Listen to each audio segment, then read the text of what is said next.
धरती पर पाया जाने वाला इकलौता पदार्थ जिसकी रासायनिक बनावट लगभग इंसान के खून की तरह है।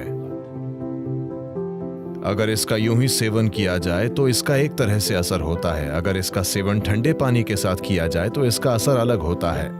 खून की रासायनिक बनावट को संतुलित रखना और खून को शुद्ध रखना, ये चीजें जरूर होंगी। बच्चों की बौद्धिक क्षमताओं को बढ़ाने के लिए ये एक अद्भुत आहार है।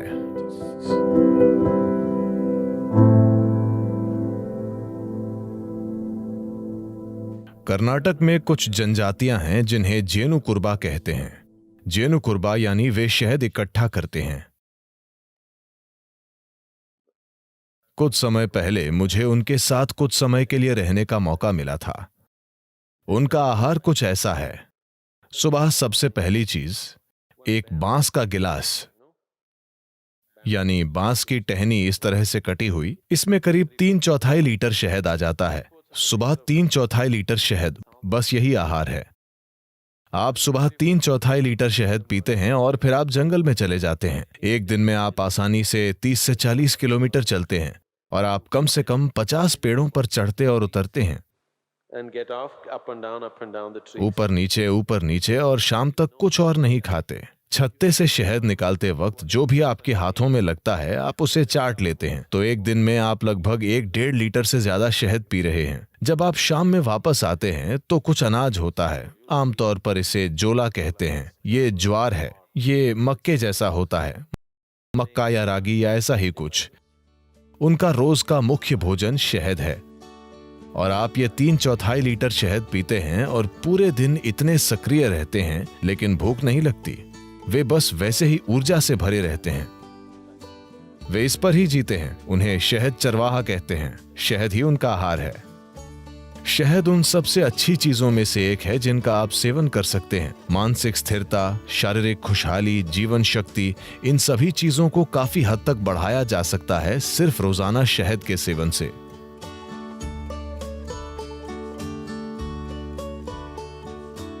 शहद इस धरती पर पाया जाने वाला इकलौता पदार्थ है जिसकी रासायनिक संरचना लगभग इंसान के खून की संरचना की तरह है। अगर आप कुछ चीजें बदल दें तो ये लगभग खून जैसा है। शहद का दैनिक सेवन आपके स्वास्थ्य के लिए बहुत कुछ कर सकता है, खासकर वो लोग जिन्हें अधिक बलगम की समस्या है। यह आपके दिल के लिए बहुत अच्छा है, आपके दिमाग के लिए अच्छा है, यह आपके मन को सतर्क रखता है और ये बहुत ऊर्जा देता है।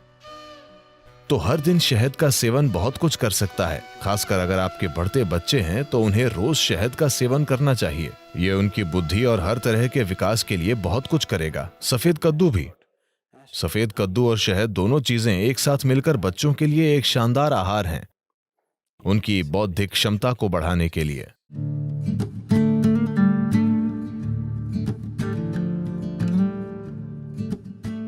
अगर आप शहद को पकाते हैं तो वो जहरीला बन जाएगा। शहद को पकाया नहीं जाना चाहिए। मुझे पता है कि लोग इसे बेक कर रहे हैं, इसे केक और दूसरी चीजों में पका रहे हैं। ये करने के लिए अच्छी चीज नहीं है। अगर आप इसे पकाते हैं तो शहद का कुछ हिस्सा जहरीला हो जाता है। आपको इसे हल्के गर्म पानी में डालना चाहिए, उबलते गर्म पानी में नहीं। अगर आप इसे गर्म पानी में डालते हैं तो ये एक प्रकार का एंजाइम तैयार करता है जो शहद में एक खास तरह का बर्ताव करता है, जिससे इसमें शरीर से वजन हटाने की प्रवृत्ति आ जाती है। अगर आप इसे ठंडे पानी में डालते हैं तो ये एक अलग तरह से बर्ताव करता है और ये शरीर का वजन बढ़ा देता है। ऐसा नहीं है कि कुछ चम्मच शहद जो आप ले रहे हैं उससे आपके शरीर का वजन बढ़ रहा है। आपके सोखने की दर ऐसी हो जाती है कि आपका वजन बढ़ सकता है। तो शहद के सिस्टम पर अलग अलग असर होते हैं। अगर इसका यूं ही सेवन किया जाए तो इसका एक तरह का असर होता है। अगर इसे ठंडे पानी के साथ लिया जाए तो इसका अलग असर होता है। अगर इसका सेवन गर्म पानी के साथ करें तो इसका अलग तरह का असर होता है। We want to consume it in warm water here because we want the system to open up. यहां हम इसका सेवन गर्म पानी के साथ करना चाहते हैं क्योंकि हम चाहते हैं कि सिस्टम खुल जाए। अगर आप सिर्फ सेहत बनाना चाहते हैं, जैसे अगर कोई एनीमिक महसूस कर रहा है, एनीमिया का मतलब है एक स्तर पर खून में लोहा कम हो गया है, मतलब आपकी ताकत कम हो गई है, ठीक है, आपके शरीर की मजबूती कम हो गई है, आप थकावट महसूस करेंगे, बिना किसी कारण के थकावट, क्योंकि जब जरूरी लोहा नहीं होता है तो शरीर के हिस्सों तक ऑक्सीजन ले जाने की आपकी क्षमता कम होती है। इसका मतलब है कि आपका शरीर, आपका दिल, आपका मस्तिष्क सब कुछ कम स्तर पर काम करेगा क्योंकि आपके पास पर्याप्त ऑक्सीजन नहीं है।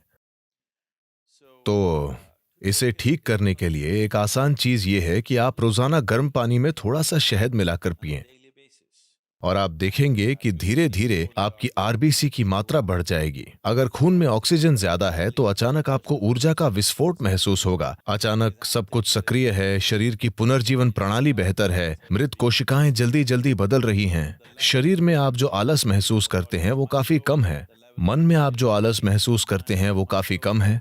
तो शहद का सेवन रक्त संचार प्रणाली में एक तरह का संतुलन लाएगा, जो योगाभ्यास करने वालों के लिए बहुत ज्यादा जरूरी है, क्योंकि आप कुछ तरीकों से शरीर को सीमाओं से आगे धकेल रहे हैं। तो खून की केमिस्ट्री को संतुलित रखना, खून को शुद्ध रखना, ये शहद के नियमित सेवन से निश्चित रूप से होगा, और जो योग अभ्यास करते हैं उनके लिए ये बहुत जरूरी है। और हल्दी से भी ऐसी ही चीजें होती हैं। ये खून को शुद्ध करती है और ये आपकी ऊर्जा में हल्की पारदर्शिता लाती है। हल्दी एक ऐसा पदार्थ है जो न केवल शरीर पर काम करता है, ये ऊर्जा प्रणाली पर भी काम करता है, और शहद भी ऐसा ही है। इसका प्रभाव आपकी ऊर्जा प्रणाली पर भी पड़ता है। शहद आपको अधिक जीवंत बनाता है। हल्दी एक तरह से आपको शांत करती है और आपको सहज रखती है। सुबह आप थोड़ा सा शहद, नीम और हल्दी लेते हैं, तो नीम और हल्दी का सेवन थोड़े से शहद वाले पानी के साथ, इसमें शहद बहुत कम होना चाहिए, थोड़े से शहद वाला पानी, इन सभी का साथ में सेवन करना सिस्टम को साफ करने का एक अच्छा तरीका है। Acts as a wonderful way of cleansing the system. इससे सिस्टम में फैलाव आता है, ताकि जब आप साधना करते हैं तो एक चीज ये है कि ये मांसपेशियों में लचीलापन लाता है। दूसरी बात यह है कि मांसपेशियों में लचीलापन आने के परिणाम स्वरूप आप सिस्टम को धीरे धीरे एक अधिक शक्तिशाली संभावना में बदल सकते हैं। अगर आप एक नए स्तर का लचीलापन लाना चाहते हैं तो पहली चीज ये है कि सिस्टम से काफी सारा विषैलापन निकालना होगा। अगर आप सिर्फ पानी का आहार या शहद और पानी का आहार लें जो आपको पर्याप्त ऊर्जा देगा, अगर आप पहले से ही बहुत पतले नहीं हैं, अगर आप थोड़ा वजन कम कर सकते हैं, अगर आप शहद डालेंगे तो आपका वजन भी कम नहीं होगा। अगर आप पर्याप्त शहद लेंगे या आप चम्मच भरकर शहद लेंगे तो आपका वजन कम नहीं होगा। अगर आप 7-8 दिनों तक ये करते हैं तो शरीर से बहुत सारा विषैलापन बाहर निकल जाएगा। अगर आप ऐसा करते हैं तो आप पाएंगे कि अचानक आपका शरीर कहीं ज्यादा लचीला हो गया है। प्रयोग करके देखिए, इस पर विश्वास मत कीजिए। तो शहद एक महत्वपूर्ण भूमिका निभाता है। जो लोग यौगिक अभ्यास कर रहे हैं उनके लिए शहद का सेवन अच्छा है।